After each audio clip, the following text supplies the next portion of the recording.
es evidente que hay todo un tema de opinión pública que va a caer sobre esos propios parlamentarios. Es un cambio bien gradual y lo aconsejable es que la tendencia sea oficina independiente que haga las investigaciones y que sea la comisión de ética del mismo Parlamento la que finalmente la aplique. Si finalmente no la aplica porque por defensa de intereses corporativos va a ser, créame, la opinión pública la que va a caer encima de esos propios parlamentarios. Es un cambio bien gradual, pero muy potente, que yo creo que es lo que hace aconsejable tener estas dos instancias, una absolutamente independiente y posteriormente la Comisión de Ética del propio Parlamento que sea la que haga las sanciones con antecedentes que van a ser conocidos por la opinión pública. Muy bien, senador Henfield. The question is a really good question. La pregunta es muy buena. La pregunta que tenemos en la población pequeña de las Bahamas es que tenemos el electorado para que voten sobre cuáles van a ser los comisionados responsables de ese comité de ética. Eso no funcionó bien para nosotros en nuestra pequeña jurisdicción porque vivimos en un pequeño país donde desafortunadamente desde la independencia en el 73 nuestro electorado pone las políticas y los partidos por encima de todo lo demás, como es el caso en muchas de las islas del Caribe. Las alianzas políticas van por encima de todo lo demás. Van a haber esas elecciones, si es que rastrean. Cuando tenemos elecciones es como una alud. Ellos votamos por políticos, votamos por sacar a los políticos, no votamos por meter nuevos políticos. De hecho, el Comité de Ética y ser elegido por nuestro pueblo no funcionaría mucho para nosotros, porque para nosotros en el Caribe me refiero, tenemos una situación donde tener un representante de cada uno de los partidos políticos, uno de los medios de comunicación, de la sociedad civil, del Poder Judicial, otro representante incluso. Podemos ver las fuerzas policiales, puede tener una persona jubilada, policía jubilada, que sepa cómo realizar la investigación, pero dar ese poder a un país pequeño donde votamos por sacar a gente, va a haber más victimización si se hace de esa manera. Me parece que todos en el país sería bueno que tenga representación de un grupo diverso de personas. Bien, siguiente pregunta. La hace el diputado Price Cyprien, de Haití. Tiene la palabra, diputado. Bien. Voy a aprovechar para saludar a los miembros del panel y mi pregunta primero. Voy a hacer un comentario. Nosotros en Haití tenemos dos cámaras, tenemos el Senado y la Cámara de Diputados. En el Senado hay una comisión ética anticorrupción.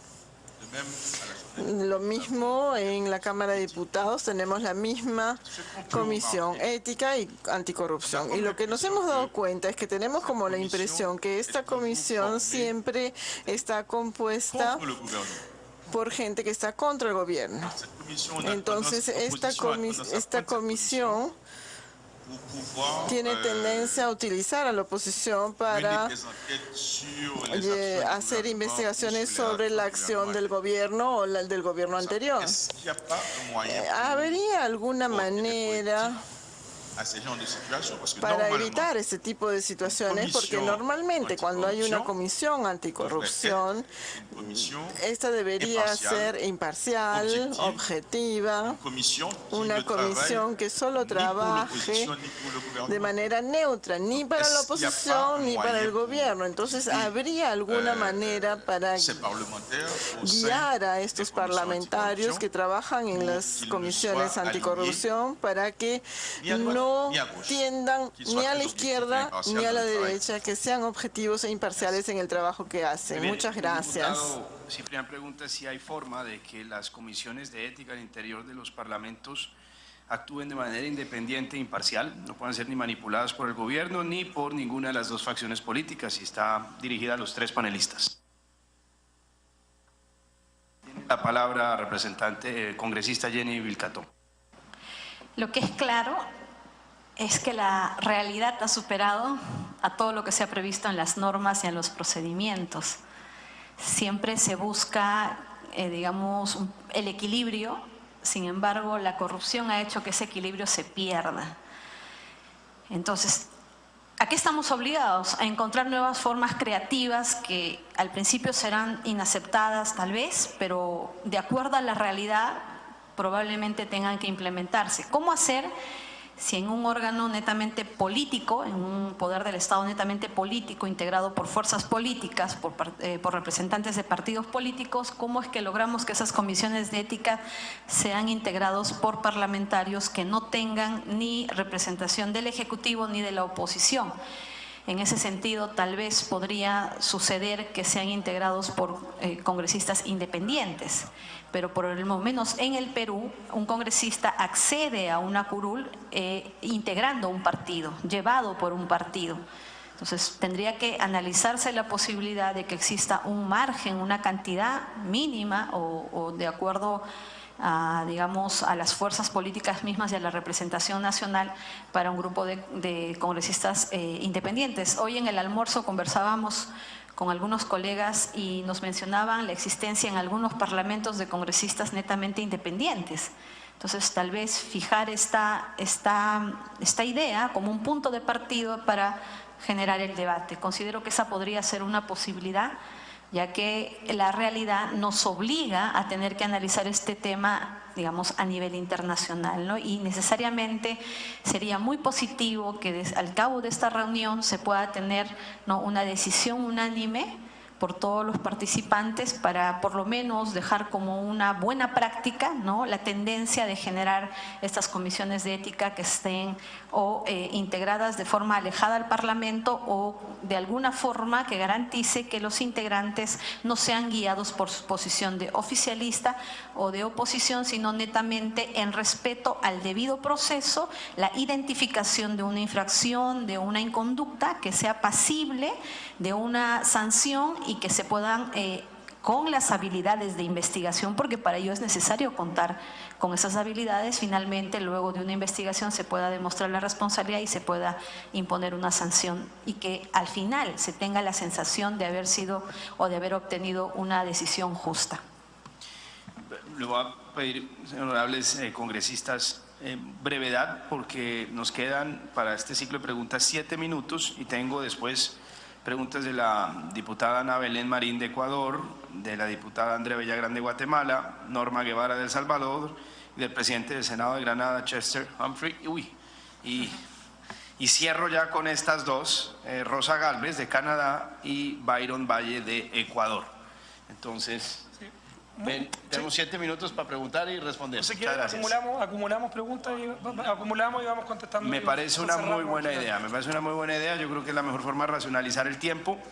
Entonces, ya tomaron nota de esta pregunta y le vamos a dar la palabra entonces a la asambleísta Ana Belén Marín para que formule su pregunta.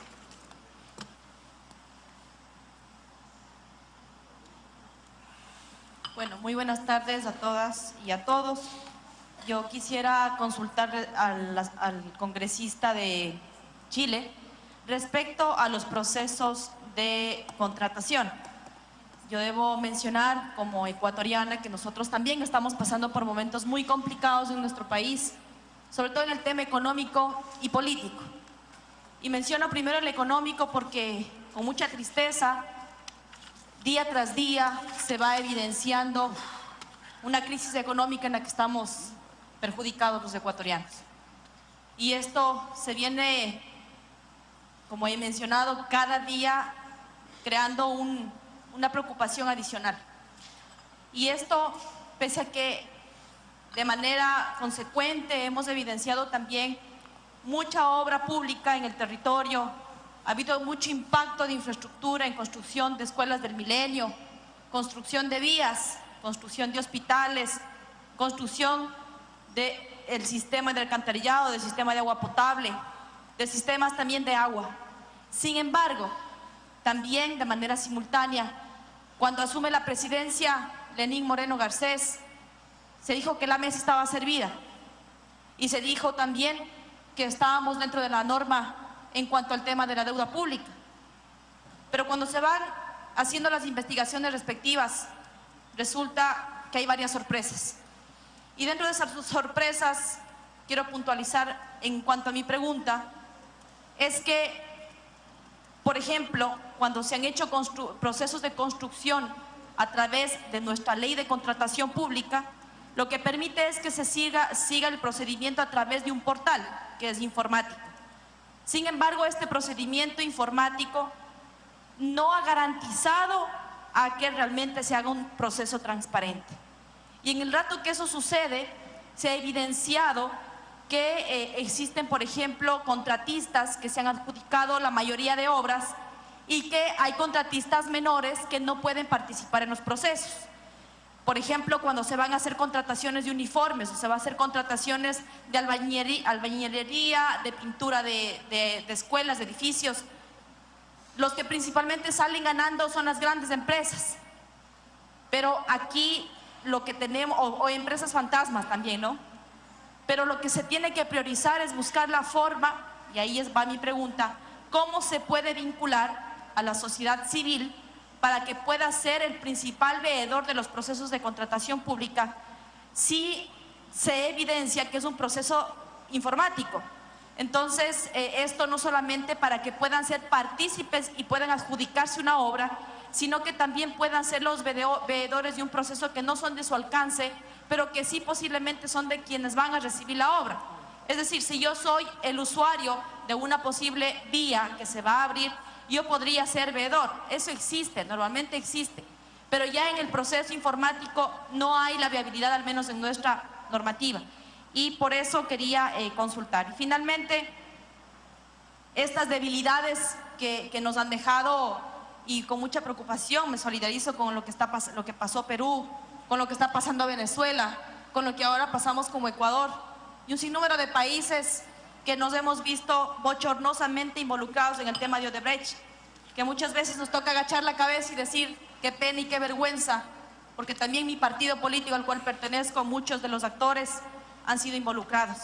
Pero eso no nos puede hacer que decaigamos, sino que más bien nos fortalezcamos y que esos malos elementos que han perjudicado a un movimiento país, pero sobre todo a un país entero, sean quienes devuelvan el dinero, pero que también no tengan que regresar a su casa, sino a la cárcel, porque ellos han sido los verdaderos traidores de un país que se han llenado los bolsillos y que en este momento está disfrutando, sea de manera prófuga o sea de manera clandestina, pero que esas perjudicaciones lo que han hecho es que nuestros niños, que nuestros jóvenes tengan ese mínimo o esa limitación a tener un acceso a mayor y a mejores días. Esa conclusión yo creo que es importante y que por favor el congresista de Chile me pueda aclarar sobre los procesos de contratación y la vinculación de la sociedad civil. Muchas gracias. Bien. Entonces tome nota, por favor, diputado Macaya, para responder esta pregunta cuando haga una respuesta general. Tiene la palabra la diputada Andrea Villagrán, de Guatemala.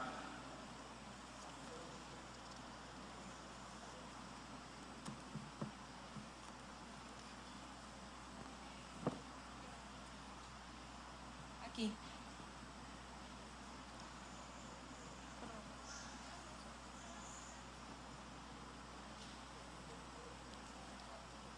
Bueno, muchas gracias.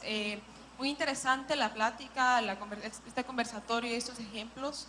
Yo en lo personal he estado trabajando con un grupo de parlamentarios en una agenda legislativa principalmente a favor de la lucha contra la corrupción y la transparencia. Entonces hemos tocado el tema de la ética.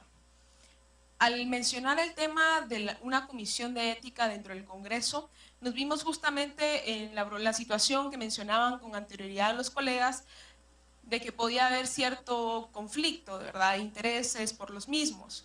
Entonces surgió la idea de crear una institución independiente, autónoma, que no solamente regulara la ética a nivel parlamentaria, sino que a nivel de gobierno, de Estado, mejor dicho, porque trasciende a las instituciones de gobierno y va más allá a lo municipal, va a todas estas instituciones incluso autónomas. Entonces surgió la idea de crear una oficina nacional de ética pública. Sin embargo, esta oficina, este proyecto que estamos trabajando, pues obviamente es crear más institucionalidad, es crear un rubro que le dé financiamiento y también pues tiene que tener una cabeza y un liderazgo. En este momento nosotros seguimos trabajando en función de ello para determinar de qué forma se puede, digamos, elegir o tener a la persona que dirija esta institución que sea independiente, porque regularmente las cuestiones se eligen a través del Congreso, pero no queremos que sea a través del Congreso, que no tenga que responder a favores, ¿verdad? Entonces eso ha sido parte de nuestra complicación. Por otro lado, también trabajamos lo que es la declaración de intereses. Esto como una cuestión previa, como de prevención de la corrupción como tal, para prever conflictos de interés en un futuro, ¿verdad?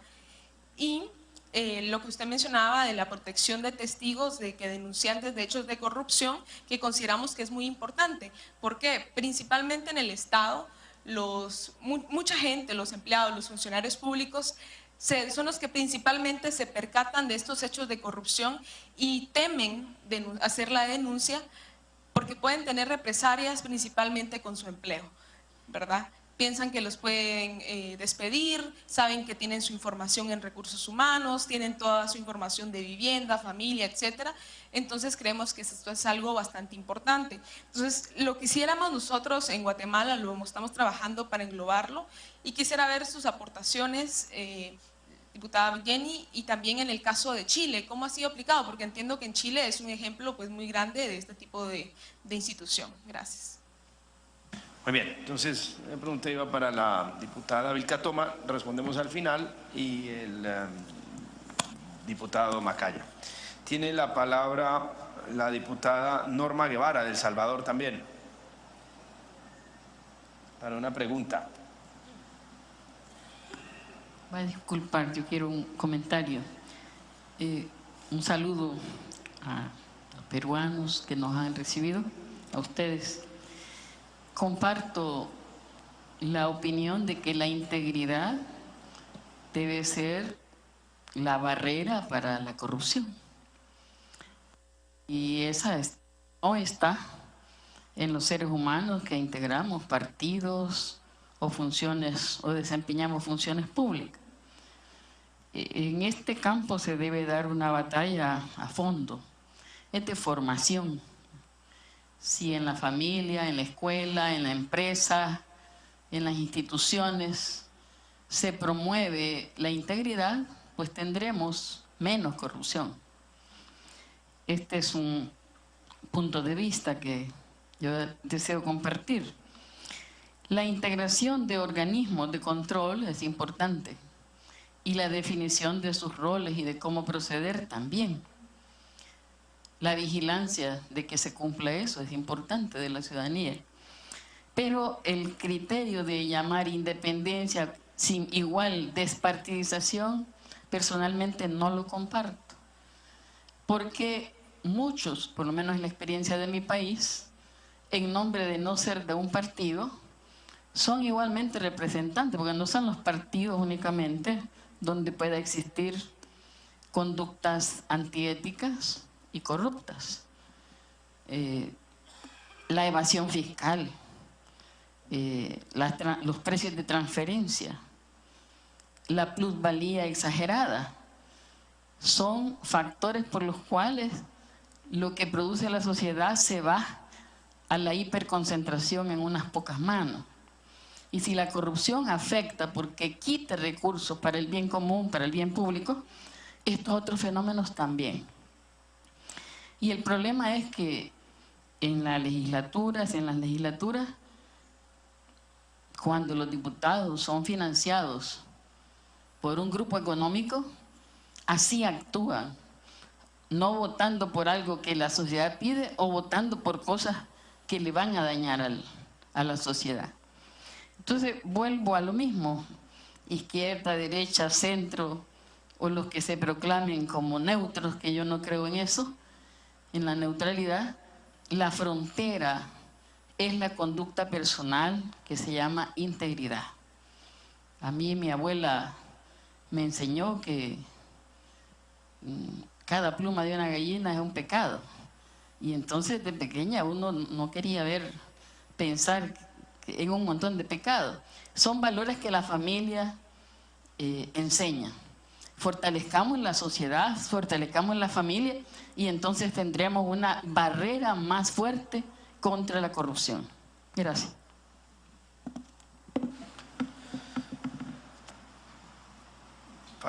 Faltan dos más. Sí. Tiene la palabra el diputado, Chester Humphrey, presidente del Senado de Granada.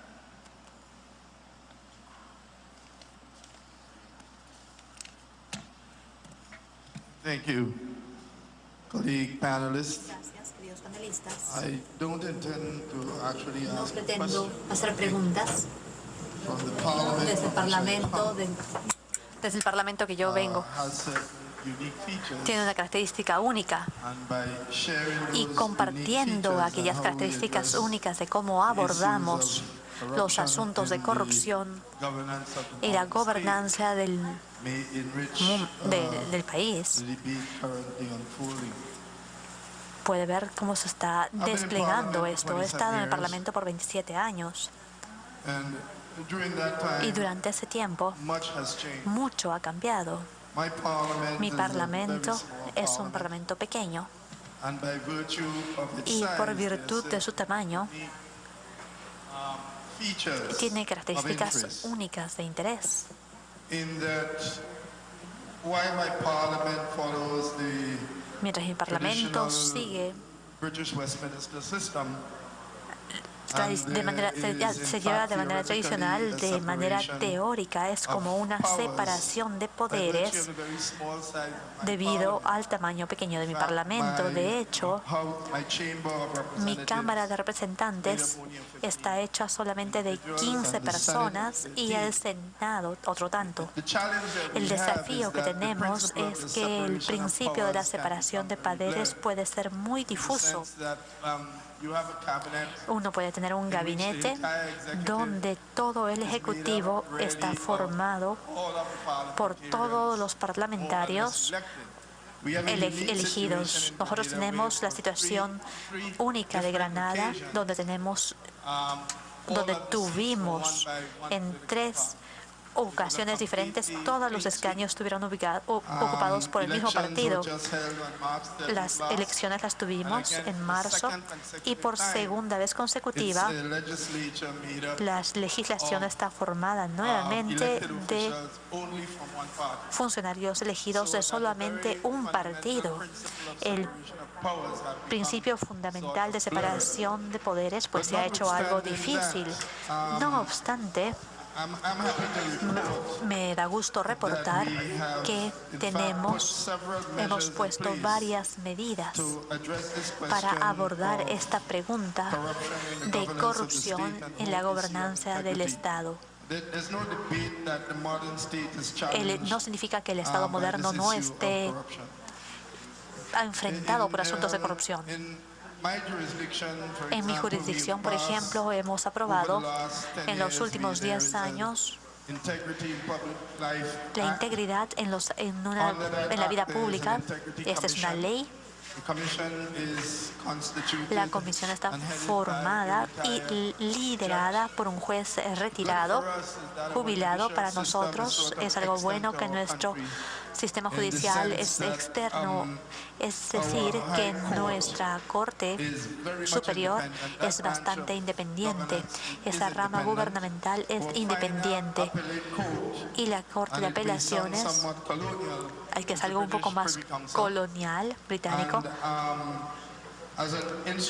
como instrumento del Estado para poder abordar esta cuestión de la independencia.